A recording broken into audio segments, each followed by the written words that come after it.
Lighthouse of Lost Souls. They say the old lighthouse on the cliff hasn't been manned for decades, yet every night its beam cuts through the fog like a ghostly blade. Nobody in the village dares to speak of it anymore, not since the last keeper vanished without a trace. I wish I had listened, but curiosity has always been my curse. One stormy evening, driven by an unexplainable pull, I made my way up the treacherous path to the lighthouse, determined to uncover whatever secrets lay within its crumbling walls. As I stepped inside, the air was thick with the scent of salt and something else, something metallic and unsettling. The walls were lined with faded photographs of men in old-fashioned uniforms, their eyes seeming to follow me as I climbed the spiraling staircase. Each creak of the wooden steps echoed like a whisper, urging me to turn back, but I pressed on, drawn to the source of the light. When I reached the top, the lantern room was empty, yet the light blazed on, casting eerie shadows that danced around me.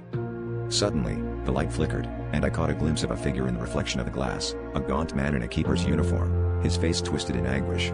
I stumbled backward, my heart pounding with fear, as the light began to pulse like a heartbeat. The room filled with a low hum, and I realized it wasn't just the light that had awakened. The lighthouse itself seemed alive, its walls vibrating with a mournful energy. I felt an overwhelming sense of sorrow and regret, as if the very stones were weeping for something lost.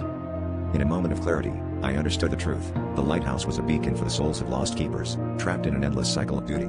The light wasn't just shining, it was a cry for help. As I fled, the air grew colder, and I swore I heard a voice whisper my name, begging me to stay. I ran without looking back, but the memory of that night haunts me still. Every evening, as the lighthouse beam sweeps across the village, I wonder what might have happened if I hadn't escaped, and if anyone will ever be brave enough to free the souls that linger there, forever bound to their watch.